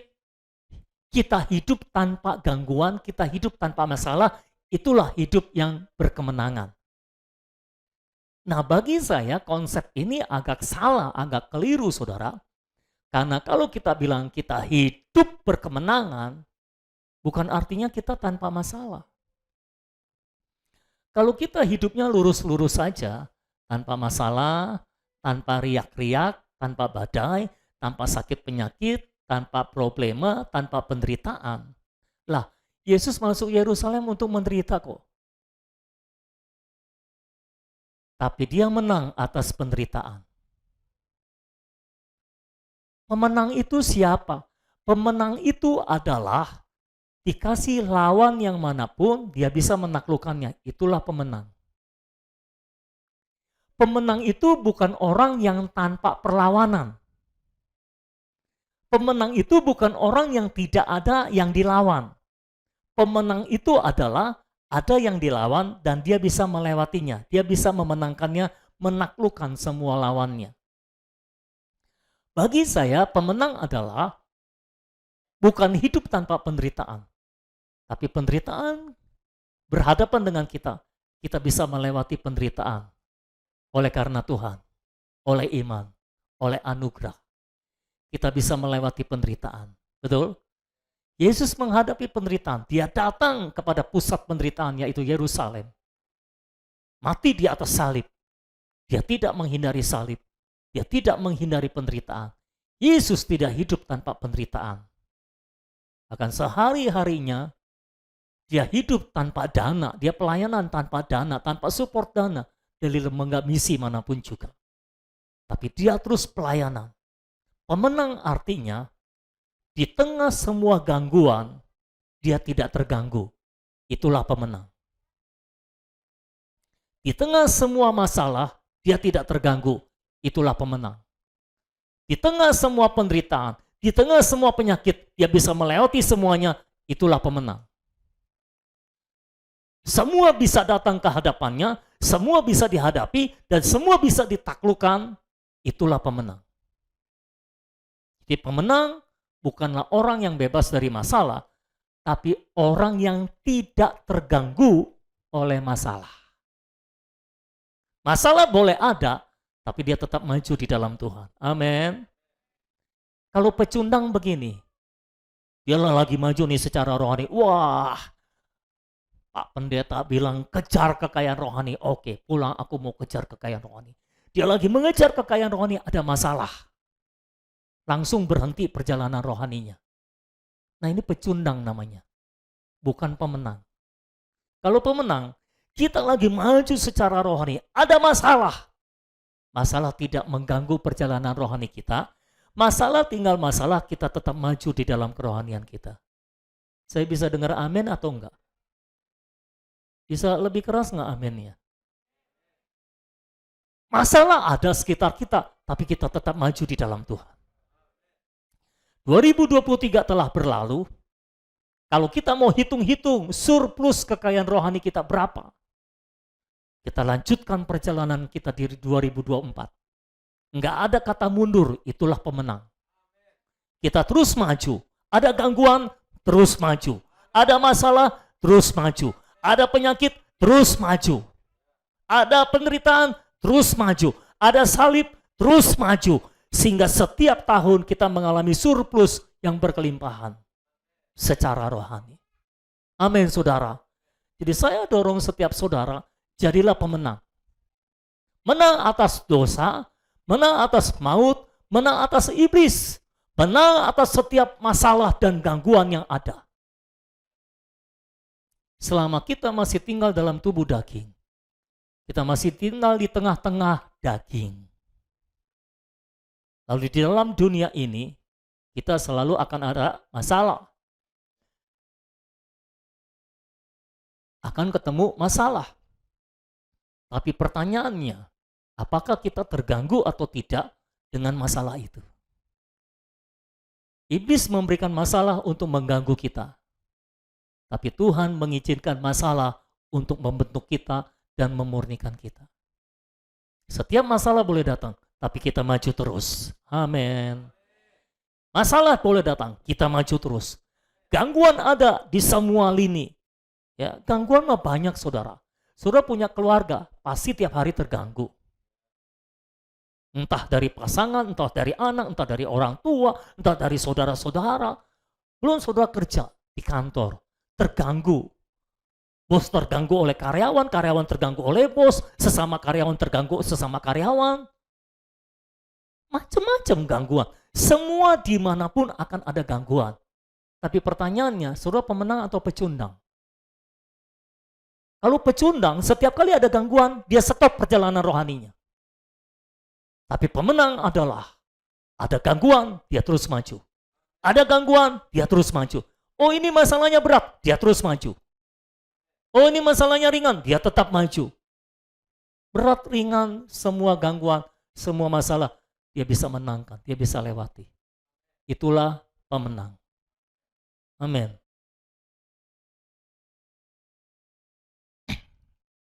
Jadi pemenang bukanlah orang yang tanpa masalah. Pemenang adalah orang yang tidak terganggu dengan masalah. Amin. Saudara sakit, saudara tidak terganggu dengan penyakitmu. Doa belum sembuh, ke dokter belum sembuh, saudara tetap tidak terganggu dengan penyakit. Kau terus maju, terus maju, terus maju, terus maju. Engkau banyak duit, kau tidak terganggu dengan banyak duit. Loh, ada banyak orang banyak duit jadi terganggu perjalanan rohaninya. Ya kan? Ada orang kurang duit terganggu perjalanan rohaninya. Di sisi lain, ada orang ketika banyak duit mandek perjalanan rohaninya. Kalau lagi kurang duit, dia malah maju. Lagi banyak duit, dia malah mandek. Karena banyak duit maunya bersenang-senang. Jadi enggak maju perjalanan rohaninya. Mandek. Sibuk bersenang-senang sampai tidak mengejar kekayaan rohani. Di sisi yang lain, ada orang yang kalau kurang duit, mandek perjalanan rohaninya. Pemenang tidak begitu, saudara-saudara. Saya beritahu sekali lagi, pemenang tidak begitu. Yang namanya pemenang, mau sakit, mau sehat, dia terus maju. Dia terus pelayanan. Dia terus bekerja bagi Tuhan. Dia terus kejar kekayaan rohani. Itulah pemenang. Mau ada masalah, enggak ada masalah, dia terus maju. Ada hujan, enggak ada hujan, dia terus maju. Amin, saudara. Ada gangguan, enggak ada gangguan, dia terus maju. Pemenang model kayak gini, enggak ada yang bisa menyetop dia. Unstoppable man, inilah dia. Orang yang tidak terhentikan, itulah pemenang. Dosa, kita tidak tergoda, kita babat dosa. Iblis, kita babat juga. Maut bahkan, kita babat juga. Masalah, penderitaan, gangguan, kita babat semuanya. Nggak ada yang bisa mengganggu kita. Nggak ada yang bisa menghentikan perjalanan rohani kita. Kita terus maju di dalam Tuhan. Apapun yang terjadi di sekitar kita. Amin, saudara-saudara. Makanya setiap hari kita harus terus bertumbuh, bertumbuh, bertumbuh, terus menjadi lebih kaya, lebih kaya, lebih kaya secara rohani. Itulah pemenang. Apakah semua pemenang di sini? Amin. Kita punya raja yang berkemenangan. Jadi seharusnya kita juga berkemenangan. Tapi kita tidak mengejar kemenangan atas apa? Kita tidak mengejar kemenangan untuk hidup enak, untuk hidup makmur. Kita mengejar kemenangan untuk berkelimpahan dalam kekayaan rohani. Kita mengejar kemenangan untuk kaya dalam hayat, untuk matang dalam hayat, untuk ketika Tuhan Yesus datang, kita bisa diangkat bersama-sama. Haleluya. Saya berdoa, kita semuanya ketika Yesus datang akan diangkat bersama-sama. Kalau kita terus mengejar kemenangan, kekayaan rohani, saya percaya kita akan diangkat bersama-sama. Amin, saudara. Yang ketujuh, dia adalah raja yang diutus Allah untuk menyelamatkan. Ayat 9 berkata, dan orang banyak yang berjalan di depan Yesus dan yang mengikutinya dari belakang berseru katanya, Hosana bagi anak Daud, diberkatilah dia yang datang dalam nama Tuhan, Hosana di tempat maha tinggi. Hosana itu artinya selamatkanlah kami sekarang. Itu arti kata Hosana. Ini sebetulnya dari bahasa Ibrani. Hosana artinya selamatkanlah sekarang. Jadi ketika mereka berkata, Hosana bagi anak Daud. Sebutan anak Daud menunjukkan anak raja, karena Daud adalah raja. Jadi mereka menganggap Yesus sebagai raja yang bisa menyelamatkan mereka. Itu sebabnya mereka berkata, Hosana bagi anak Daud. Selamatkan kami sekarang anak Daud. Ya, jadi ini pujian tapi juga doa, seruan doa. Hosana bagi anak Daud. Selamatkan kami sekarang, ya raja yang diutus untuk menyelamatkan. Diberkatilah dia yang datang dalam nama Tuhan. Artinya mereka mengakui bahwa Tuhan ini datang dalam nama Tuhan. Hosana di tempat maha tinggi. Ya. Selamatkan kami sekarang di tempat yang maha tinggi atau dari tempat yang maha tinggi. Selamatkan kami sekarang. Mereka menyambut Yesus sebagai raja yang diutus untuk menyelamatkan. Tapi kembali, mereka percaya, mereka menangkap Yesus sebagai raja yang menyelamatkan, tapi dari pengharapan mereka, bukan dari wahyu ilahi. Ya, mereka berharap Yesus menyelamatkan mereka dari penjajahan Roma, kembali secara materi. Jadi kita pikirnya jangan materi, makanya saudara-saudara, karena Tuhan selalu rohani. Mereka selalu berpikir Tuhan dapat membebaskan mereka dari penjajahan Roma, menyelamatkan mereka dari penjajahan Roma. Jadi mereka berkata, engkau adalah raja yang diutus untuk menyelamatkan kami dari penjajahan Roma. Tapi permasalahannya, Tuhan tidak diutus untuk menyelamatkan mereka dari penjajahan Roma. Mereka tetap ada dalam penjajahan Roma sampai Roma menghancurkan Yerusalem. Tuhan Yesus datang untuk menyelamatkan mereka dari dosa dan maut. Bukan dari penjajahan materi, tapi dari penjajahan yang bersifat rohani. Penjajahan dosa dan maut. Alkitab berkata, ada hukum roh hayat, hukum roh kehidupan yang membebaskan kamu dari hukum dosa dan maut. Inilah keselamatan kita. Kita dibebaskan dari hukum dosa dan hukum maut. Oleh hukum roh kehidupan yang dikerjakan oleh Tuhan Yesus melalui dia mati dan bangkit dan naik ke sorga dan rohnya dicurahkan bagi kita semua saudara-saudara. Tuhan mewahyukan diri sebagai raja yang diutus untuk menyelamatkan mereka dari dosa dan maut, tapi mereka berharap mereka menyambut Yesus sebagai raja yang menyelamatkan dari penjajahan Roma. Ini juga yang terjadi dalam gereja sekarang, dalam kekristenan sekarang. Semua orang berharap Tuhan menyelamatkan mereka dari penjajahan kemiskinan, sakit penyakit, penderitaan, sehingga mereka bebas dari penderitaan.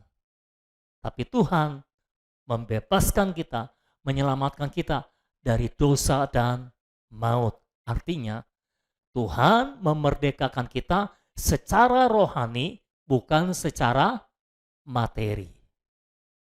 Bisa bilang amin? Oke. Yang ke-8 yang terakhir, dia adalah raja yang selalu dipertanyakan dan disalah mengerti, bahkan oleh para pemujanya.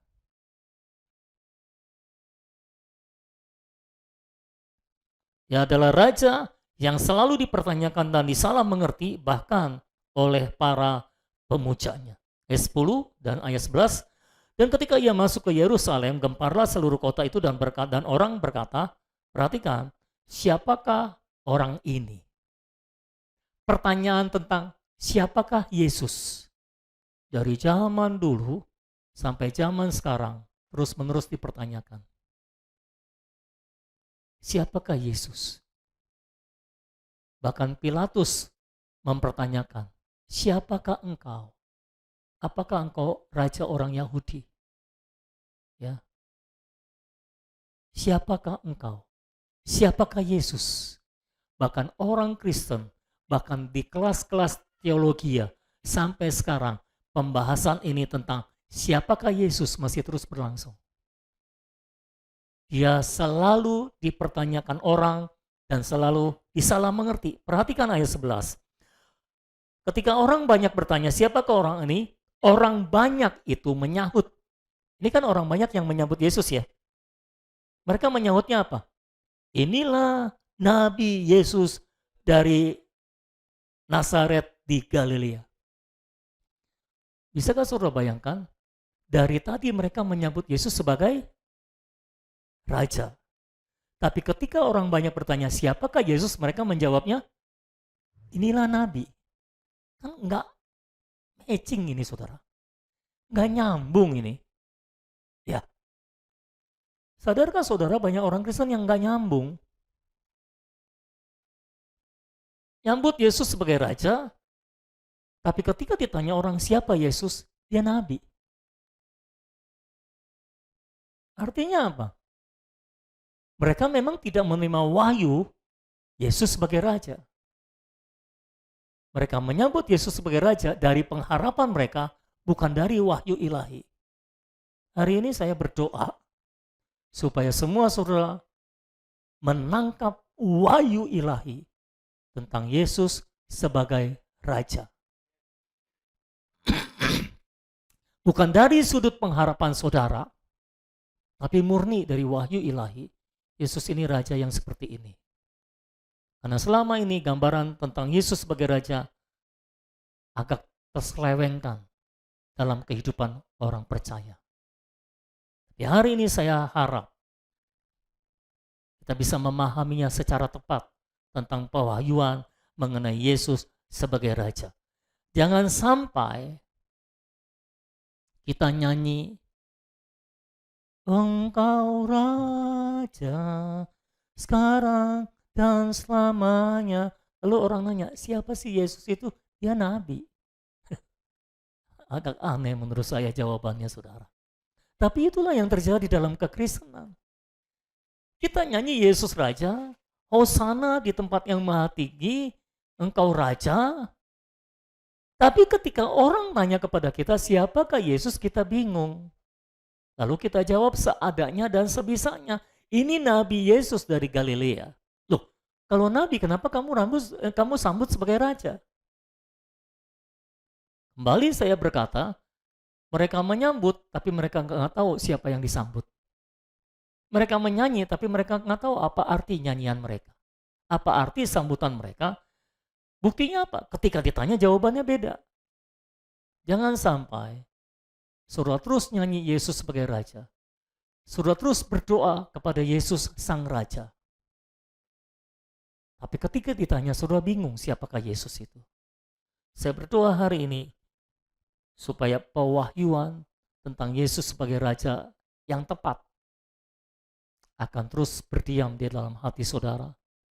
Sehingga saudara bisa terus menangkap wahyu ini di dalam roh saudara. Bahwa dia adalah raja.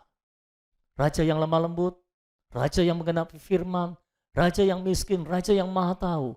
Oh, raja yang menyelamatkan. Tapi menyelamatkan dari apa? Raja yang berkemenangan, tapi berkemenangan dari apa? Raja yang selalu dipertanyakan dan salah mengerti. Jangan sampai kita menjadi pemuja Tuhan yang salah mengerti tentang Dia. Dan saya mendapati sebetulnya hanya sedikit orang Kristen yang melihat wahyu tentang Yesus adalah raja. Prinsipnya seperti ini, saudara. Kalau kita menangkap wahyu tentang Yesus sebagai raja, prinsipnya adalah Raja selalu berhubungan dengan kerajaan. Ikuti saya. Raja selalu berhubungan dengan kerajaan. Kerajaan selalu berhubungan dengan pemerintahan. Dan pemerintahan selalu berhubungan dengan penghakiman. Saya ulangi. Raja selalu berhubungan dengan kerajaan. Kerajaan selalu berhubungan dengan pemerintahan. Pemerintahan selalu berhubungan dengan penghakiman. Kalau engkau sadar dia raja, artinya dia punya kerajaan. Pertanyaannya, apakah engkau hidup dalam kerajaan itu? Kalau dia punya kerajaan, artinya dia punya pemerintahan. Pertanyaannya, apakah engkau takluk kepada pemerintahannya? Apakah engkau ada di bawah pemerintahannya?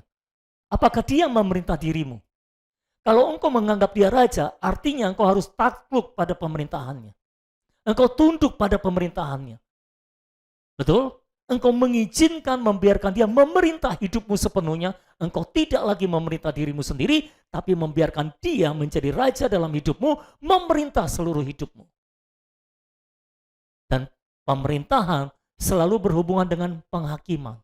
Engkau sadar, kalau engkau tidak takluk pada pemerintahannya, sekali waktu akan ada penghakiman.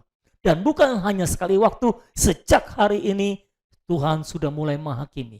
Karena penghakiman dimulai di dalam rumah Tuhan. Kalau kita sadar dia raja, kita sadar kita hidup dalam kerajaan, kita hidup dalam hukum kerajaan. Kita sadar dia punya pemerintahan dan kita takluk pada pemerintahannya. Dan kalau kita sadar dia punya pemerintahan dan kita belum bisa takluk pada pemerintahnya, kita juga sadar kita akan dihakimi berdasarkan pemerintahannya, berdasarkan kerajaannya, karena dia adalah raja.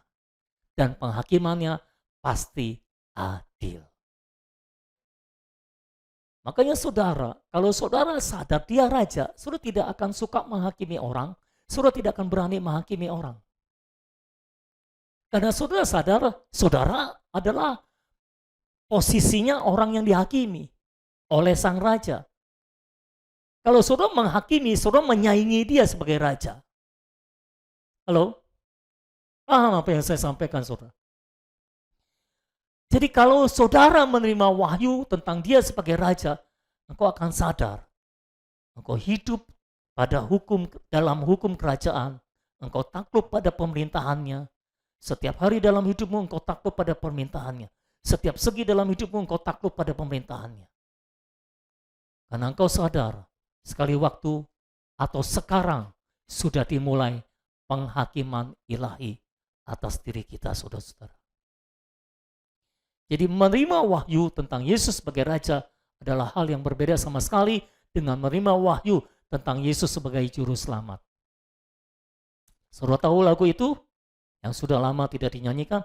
Untuk selamanya kau tetap Allah, Juru Selamatku, penebus dosaku. Kalau kita mengenal dia sebagai Juru Selamat, ini berhubungan dengan penebusan. Untuk selamanya kaulah rajaku, ku tunduk pada pemerintahanmu. Kalau kita mengenal dia sebagai raja, ini berhubungan dengan kita tunduk atau tidak pada pemerintahannya. Jadi pertanyaan saya sekarang, apakah kita tunduk pada pemerintahannya? Jangan sampai kita nyanyi dia adalah raja, tapi dia sama sekali bukan raja dalam hidup kita. Karena kita tidak mengizinkan dia memerintah hidup kita, dan kita tidak tunduk pada pemerintahannya. Kalau untuk selamanya dia raja, maka untuk selamanya kita tunduk pada pemerintahannya. Mari kita lihat seluruh aspek hidup kita. Dalam keluarga kita, apakah kita sudah tunduk pada pemerintahannya? Dalam perkataan kita, apakah kita sudah tunduk pada pemerintahannya? Dalam bergereja, apakah kita sudah tunduk pada pemerintahannya? Dalam usaha, dan pekerjaan kita. Siapa yang memerintah? Apakah kita tunduk pada pemerintahannya? Pertanyaan itu sangat perlu kita jawab hari ini. Karena itu menentukan apakah kita bisa menyambut Dia sebagai Raja kita yang sejati, atau kita masih mau menjadi Raja bagi diri kita sendiri. Hari ini saya berdoa, ayo kita semua sama-sama turun tahta dari hidup kita dan biarkan Dia yang naik tahta dalam hidup kita. Biarkan Dia yang bertahta dalam hidup kita. Biarkan Dia yang memerintah dalam hidup kita. Kita tunduk pada pemerintahannya. Apakah saya bisa mendengar amin? Mau tunduk pada pemerintahannya? Kalau sepanjang 2024 kita menjalaninya dengan memperlakukan Dia sebagai Raja, kita tunduk pada pemerintahannya, maka saya percaya Tuhan akan bekerja di tengah-tengah kita, dan kita akan menjadi pemenang yang tidak lagi bisa diganggu oleh apapun juga yang dikirim oleh iblis untuk mengganggu kita. Kita akan terus maju di dalam perjalanan rohani kita. Dan pada akhir tahun 2024, ketika kita tutup buku, kita mendapati ada surplus yang berkelimpahan di dalam kekayaan rohani kita, di dalam harta rohani kita. Amin, saudara-saudara. Mari kita bangkit berdiri sama-sama. Boleh kita nyanyi lagu itu?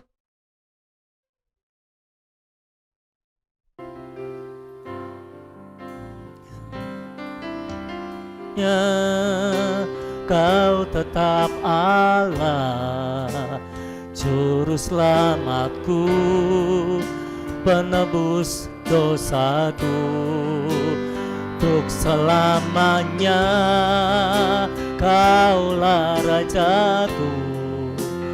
Ku tunduk pada pemerintahan-Mu.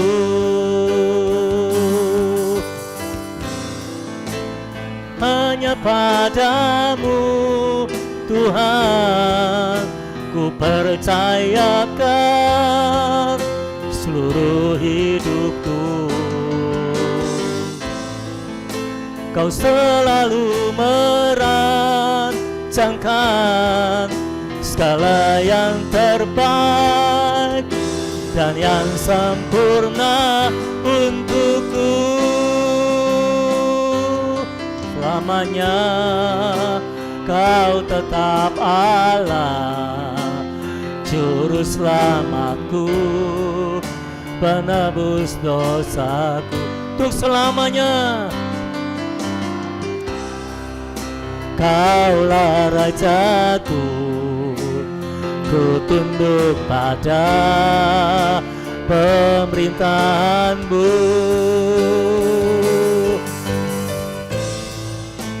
Hanya Padamu Tuhan ku percayakan seluruh hidupku. Amin, amin. Kau selalu merancangkan segala yang terbaik dan yang sempurna untukku. Untuk selamanya, untuk selamanya Kau tetap Allah. Amin, amin. Penebus dosa, untuk selamanya Kaulah Rajaku. Kaulah Rajaku, ku tunduk pada, amin, pemerintahan-Mu. Amin, amin. Hanya Padamu Tuhan ku percayakan seluruh hidupku. Kau selalu merancangkan segala yang terbaik dan yang sempurna untukku. Oh haleluya, hanya padamu Tuhan ku percayakan. Amin. Oh, kita percayakan seluruh hidup kita sepanjang tahun ini. Kau selalu merancangkan, amin, segala yang terbaik dan yang sempurna untukku. Oh, hanya padamu Tuhan. Amin, amin. Mari kita percayakan seluruh hidup kita ke dalam tangan-Nya. Kita percaya Dia selalu merancangkan yang terbaik.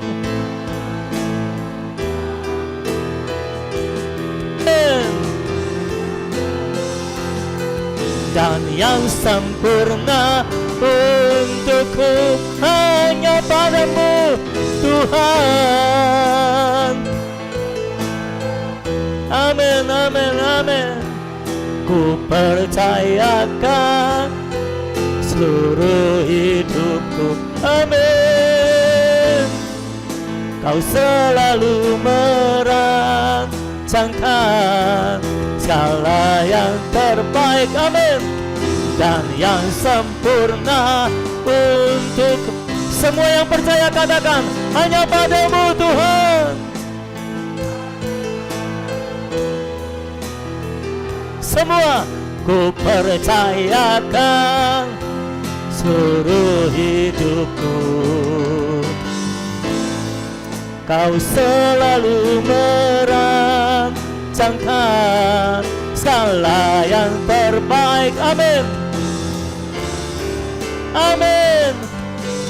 Lagi, hanya padamu Tuhan.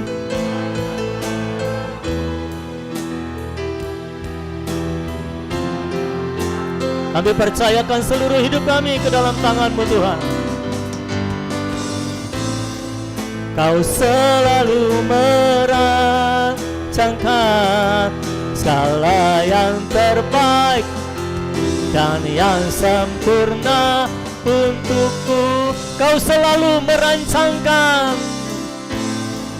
kau selalu merancangkan segala yang terbaik, amin, amin. Kau selalu merancangkan, kau selalu merancangkan segala yang terbaik dan yang sempurna, segala yang terbaik. Oh, kau selalu merancangkan segala yang terbaik dan yang sempurna. Oh, haleluya. Kau selalu merancangkan segala yang terbaik dan yang sempurna. Amin, amin, amin, amin. Tuhan Yesus, kami mempercayakan seluruh hidup kami ke dalam tangan-Mu Tuhan. Sepanjang tahun ini kami percaya Tuhan, kami akan menapaki hari demi hari, minggu demi minggu, bulan demi bulan, sampai akhir tahun ini. Kami tutup buku, kami akan mendapati surplus yang melimpah secara rohani dalam hidup kami. Oh Tuhan, kami berdoa di dalam nama Tuhan Yesus, biar ini yang terjadi dalam hidup setiap orang di tempat ini, terjadi dalam hidup setiap jemaat-Mu di tempat ini. Kami tahu apa yang menjadi prioritas kami, kami tahu apa yang harus kami kejar dan apa yang harus kami usahakan. Semua yang materi itu bukanlah perlombaan yang diwajibkan bagi kami Tuhan, tapi semua yang rohani, semua yang berhubungan dengan kerajaan-Mu dan kebenaran-Mu, itu adalah bagian kami Tuhan. Kami berdoa, meteraikan firman ini dalam hidup kami. secara khusus hamba berdoa, curahkan roh hikmat dan wahyu. Bukakan mata hati kami untuk menjadi terang Tuhan, sehingga kami bisa melihat Yesus adalah Raja yang menyelamatkan kami. Yesus adalah Raja, tidak seperti yang selama ini disalah mengerti orang, tapi kami mengenal Engkau sebagai Raja dengan pengenalan yang tepat, yang berasal dari pewahyuan ilahi, bukan berasal dari pengharapan manusiawi kami Tuhan. Berdoa biar ini termeterai dalam hidup kami, sehingga sepanjang tahun ini kami menjalani hari demi hari dalam hidup kami dengan penyertaan Yesus Sang Raja. Dan selamanya Engkau tetap Raja kami, dan selamanya kami tunduk pada pemerintahan-Mu, ya Tuhan Yesus. Terima kasih Tuhan, terpujilah nama-Mu untuk selama-lamanya. Mari kita berdoa, membawa persembahan sulung kita ke hadapan Tuhan, saudara-saudara. Kita masing-masing sudah mempersembahkan persembahan sulung kita ke hadapan Tuhan. Ayo kita bawa di dalam roh. Persembahan kita ini kiranya boleh menjadi persembahan yang harum di hadapan Tuhan, dan boleh dipakai untuk memuliakan nama Tuhan, membangun kerajaan-Nya di atas muka bumi ini. Bapa di surga, kami membawa seluruh persembahan sulung dari jemaat Tuhan di tempat ini. Kami berdoa di dalam nama Tuhan Yesus. Terimalah persembahan kami ini Tuhan. Mungkin secara jumlah tidak seberapa, tapi kami percaya ini kami berikan dari hati kami ya Tuhan. Kami berikan dari kemampuan kami. Kami berikan dari apa adanya kami Tuhan. Engkau menerima persembahan kami yang sangat sederhana dari orang yang sederhana Tuhan. Karena Engkau Raja yang bisa menerima penghormatan dari orang sesederhana apapun, dengan cara sesederhana pun apapun Tuhan. Terimalah persembahan kami ini sebagai persembahan yang sangat sederhana di hadapan Tuhan. Dan kami berdoa Engkau memberkatinya Tuhan, supaya bisa dipakai untuk memuliakan Tuhan, untuk memperluas kerajaan Allah di atas muka bumi ini. Sehingga Tuhan, setiap kami boleh terlibat di dalam pembangunan kerajaan sorga. Terima kasih Tuhan, kami percayakan seluruh hidup kami ke dalam tangan Sang Raja. Raja yang pemenang. Kami serahkan semuanya. Kami percaya semua rancangan-Mu adalah baik dan sempurna bagi kami. Kami menyongsong tahun yang baru ini dengan kepercayaan segala yang terjadi dalam hidup kami ada dalam kendali Tuhan. Semua adalah rancangan yang terbaik dan yang sempurna bagi kami. Terima kasih Tuhan. Di dalam nama Tuhan Yesus Kristus kami berdoa dan mengucapkan syukur. Dan semua kita yang percaya bahwa semua rancangan Tuhan adalah baik dan sempurna bagi kita, mari sama-sama kita katakan amin. Haleluya, puji nama Tuhan. Haleluya, haleluya. Terpujilah nama Tuhan. Puji Tuhan, sudah terilis apa yang harus disampaikan. Saya berdoa supaya ini benar-benar bisa jadi modal saudara di dalam mengarungi tahun 2024. Dan ingat, tutup tahun nanti kita akan tutup pembukuan dan kita akan hitung berapa surplus kita dalam kekayaan rohani kita. Amin. Semua pasti surplus. Defisit tahun lalu harus ditutup tahun ini. Oke? Puji Tuhan. Selamat siang semuanya. Tuhan memberkati semuanya. Amin. Haleluya.